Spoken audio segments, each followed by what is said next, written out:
Bonjour et bon début de semaine à tout le monde. Bon, je vais essayer d'aller rapidement pour ne pas vous voler votre temps. Sur le cas du Mali, par exemple, il faut que nous comprenions quelque chose.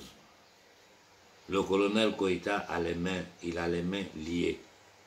Il a les mains liées par deux accords. Un, les accords de défense. Deux, les accords d'Alger. Mais d'abord, avant toute chose, les accords de défense. Parce que ces gens-là, ils ont structuré l'accord de défense qui a été signé par Ibeka. Hein. Ce même Ibeka qui se balade tranquillement au Mali. Là. Ces accords criminels contre le peuple malien ont été signés par Ibeka. Des accords qui mettent pratiquement une partie du Mali sous la juridiction française. La partie sous le contrôle de Barkhane, la partie, c'est-à-dire le Mali est divisé en deux. La partie sous le contrôle de Barkhane, aucun vol commercial malien ne peut y aller. Aucun vol militaire malien ne peut y aller. Aucun officiel malien ne peut y aller sans l'accord de la France. Voilà l'accord militaire que les Français ont signé, que Ibeka a signé à les Français contre le Mali. C'est-à-dire que pratiquement l'autre côté du Mali, là, ce n'est plus propriété du Mali. Quand je vous dis le Mali est divisé, vous croyez que quoi? C'est ça. Si ce n'est pas diviser un pays, c'est quoi? Le président de ce pays-là, il doit demander l'autorisation à la France 24 heures auparavant.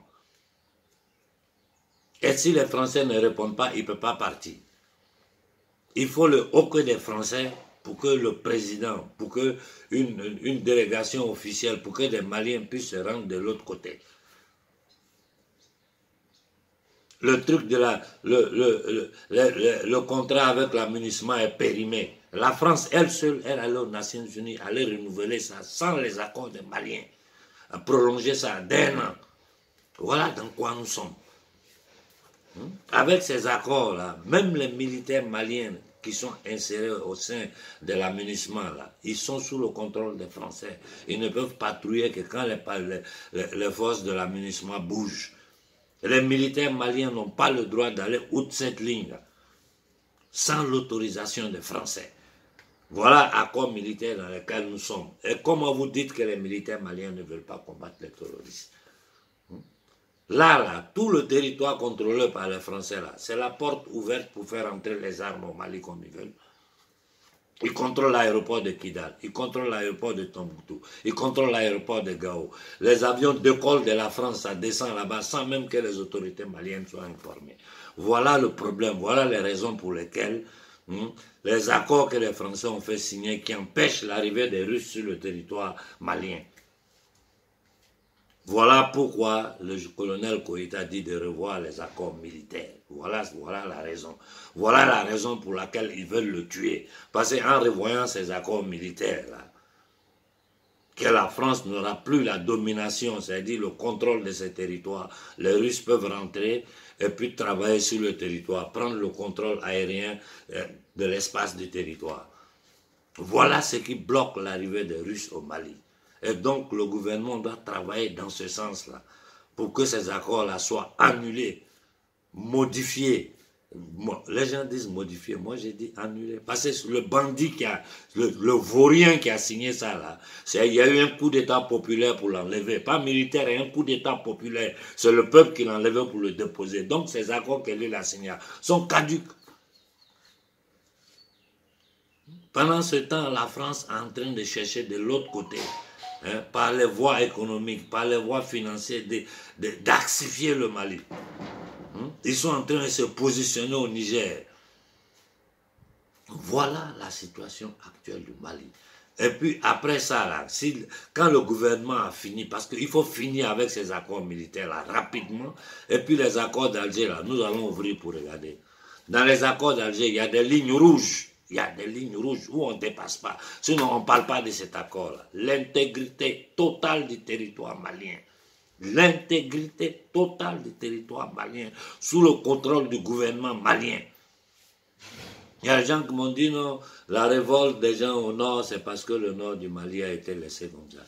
Le nord du Mali a été laissé comme ça. C'est le même schéma qu'ils ont fait en Côte d'Ivoire. Même si dans l'administration depuis les indépendances jusqu'à aujourd'hui, sous Houphouët-Boigny, il y avait plein de gens du Nord, mais ils n'ont rien foutu chez eux là-bas. Et tout ça, derrière tout ça, c'est piloté par les Occidentaux. Parce qu'ils ont besoin de ça un jour pour créer des conflits. On a vu ce cas de figure en Côte d'Ivoire, on le voit au Mali, on le voit un peu partout. C'est-à-dire le schéma mental de ces gens-là, nous devons le comprendre. Donc les Maliens doivent comprendre le travail que le colonel est en train de tenter de faire là, c'est ça. Il a les mains liées. Et s'il arrive à sortir le Mali de ces accords criminels là, qui permettent à la France de diviser le monde. D'ailleurs, les gens d'Azawad, chaque année, ils vont fêter l'indépendance. Les Français sont présents, ils mettent les drapeaux. C'est vis-à-vis. Ils les ramassent dans l'avion, ils viennent les déposer à Tombouctou, à Gao, n'importe où ils veulent. Ils peuvent avoir toute la logistique, ils peuvent leur fournir tout ce qu'ils veulent. Tantôt derrière là-bas, le gouvernement malien ne contrôle rien. Tout est sous le contrôle de la France, à travers ces résolutions criminelles voyous des Nations Unies. Voilà la situation du Mali. Donc, peuple malien, vous devez comprendre que le colonel Koïta, il est en danger. Et j'ai dit au Mali, personne ne pourra plus se cacher derrière le petit doigt. La situation là est tellement claire. La situation est claire et nette. Et nous vous tenons tous à l'œil.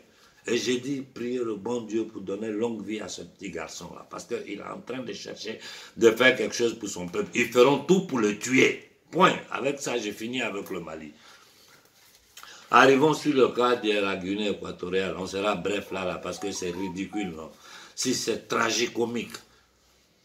C'est là où vous voyez la foutaise. Hein, vous voyez la foutaise de la France vers nous, les Africains. Ça là, c'est de la pure foutaise et rien d'autre. Vous jugez, la France se permet de juger un pays africain en France dans un tribunal français pour bien mal acquis. Non. Trop, c'est trop. Là, il ne s'agit pas de défendre le président, mais ça dit c'est notre honneur que nous devons défendre.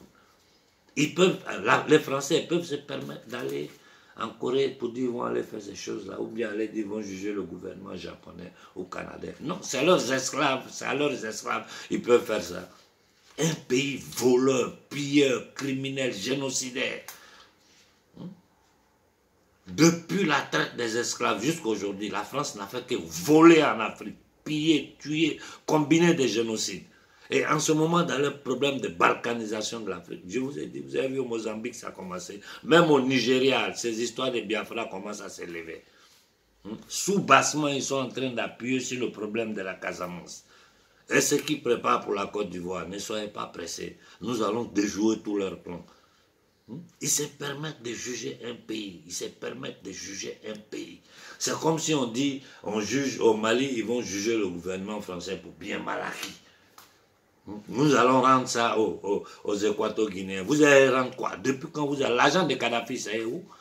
Tous les dirigeants français sont des voleurs. Du matin au soir, il y a des scandales qui pètent partout.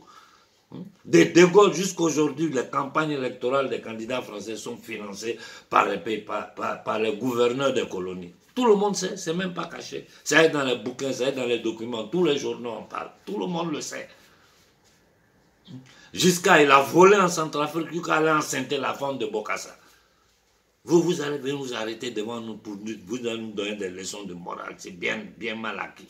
Un voleur, truand, criminel comme Sarkozy se balade tranquillement. Mais ces gens-là, ils nous prennent pour qui? Moi, je le dis, ça fait depuis l'histoire a commencé. Bon, comme là, cette page-là a été totalement annulée, je ne sais pas si quelqu'un a déchargé cette vidéo, quelqu'un là qui me l'envoie. Ça fait des années, quand ça a commencé, j'ai dit aux gars, j'ai dit, coupe les relations diplomatiques avec la France. Maintenant, les hélicoptères fantômes descendent dans ton pays, ils font ce qu'ils veulent, et puis tu les libères. C'est notre faute. C'est notre faute. C'est vrai, on dit un leader sans un peuple derrière lui est un leader qui n'a pas de force. Mais pourquoi? Pour avoir le peuple derrière vous là, il faut que vous ayez le courage de prendre des décisions quand il le faut. Il faut chasser, normalement, l'ambassadeur de la France devait quitter le territoire équato-guinéen. Et tu peux sortir du français tranquillement. Tu sors, le Mali est là, ils sont en train de se préparer, ils vont sortir.